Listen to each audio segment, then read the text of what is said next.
limited booze, no strip clubs. The party is on hold in Thailand after the king's death. Bangkok's infamous dance bars and restaurants were shut down as Thailand went into mourning for King Bhumibol Adulyadej, disrupting the tourist industry in the country's capital. Video, Reuters/photo, Getty. Bangkok, on an ordinary Saturday night. The Soi Cowboy red light district in Bangkok is ablaze with neon lights as skimpily clad women in go-go boots chat up tourists and twirl seductively around the poles. But the decadent flash parade came to an abrupt halt Thursday when soldiers marched in and shut the dance bars down. It was a gesture of respect for the country's long-ruling monarch, King Bhumibol Adulyadej, who died Thursday afternoon after a long illness and 70 years on the throne. Soon, word came down from the country's prime minister and head of its military. Thailand would be in mourning for a year, flags would be at half-staff, and joyful events should be avoided for 30 days. Although the government made it clear that visitors should continue with their travel plans, as long as they try to dress and act respectfully, bars and restaurants have since been closed, loud music avoided and alcohol sometimes difficult to come by. All of this has put a damper on one of the world's most popular party spots. About 30 million visitors came to Thailand last year, a number that is expected to reach a record high this year because of an influx from China. Tourism contributed $81 billion to the country's gross domestic product in 2015, nearly 21%, according to the World Travel and Tourism Council. October 16,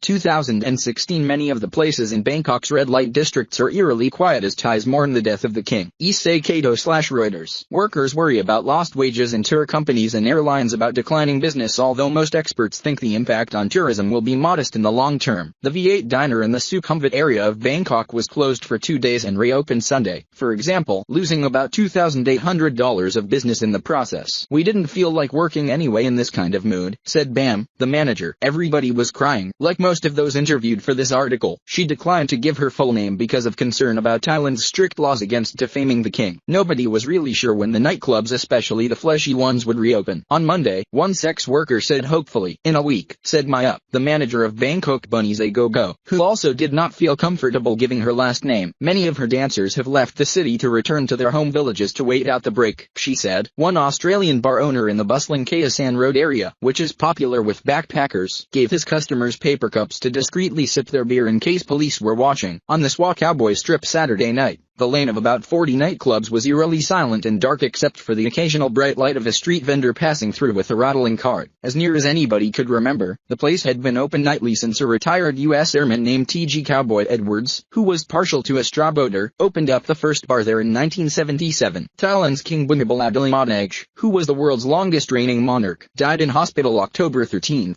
according to an announcement from the palace. Reuters. Even through military coups, this is incredible, said Fabrice, an Air France flight attendant who came Saturday night to take in the historic shuttering. But we know how the king is in the heart of the Thai people. We understand that and appreciate that. It's something we've lost in Europe. Although the go-go bars were closed, the world's oldest profession continued apace on Bangkok's streets. Many of the sex workers wore black clothes in honor of the late monarch, as their countrymen had been asked to do. One, Shan Hung Srika, 40, said that many foreign travelers had left Bangkok after the go-go bars were shut and headed to the beach or other Southeast Asian countries. They're waiting for the good times to come back, Shan Hum said. Another sex worker plying her trade on the same street Sunday said she had doubled her business to more than $200 a day because the men had nowhere else to go. Hugo, a semi-retired carpet joiner from Sydney, said that on Saturday he had become a bit morose sitting in a deserted pub among other middle-aged men with only their mobile phones for company. He had to stay in the city because of a medical appointment, he said, but wished he could have left. "If I wasn't already committed Friday night I would have picked up and gone to Laos or Cambodia if I had known it was going to be like this," he said, waving his arm at the empty street. On Saturday, the Tourism Authority of Thailand reiterated that the country was in a period of national mourning and advised travelers that thousands of mourners are continuing to gather around the Grand Palace in Bangkok for the royal religious rites and to pay respects to the king. Several major festivals and events have been cancelled or postponed, including the debauched full moon parties that attract hundreds of tourists to Thailand's shimmering beaches. Daniel Fraser, managing director of the Bangkok-based tour company Smiling Albino, said that his group had not received any cancellations yet for upcoming trips but that he expects that things will be quieter than normal for the next few weeks before picking up again during the holiday season. "Thailand and Thais are incredibly resilient," Fraser said. "Having lived here for over 16 years, I have seen a number of dramatic events, including royal deaths, natural disasters, and epidemics. In each case, Thai pragmatism and sense of duty prevails, and the nation normalizes very quickly." David Scousill, president and chief operating officer of the World Travel and Tourism Council, said the succession of the king's heir, Crown Prince the higher Alancorn will bring a calm transition to the country. The prince is not likely to be crowned until after his father's grand cremation ceremony, the year away. Annie Gown.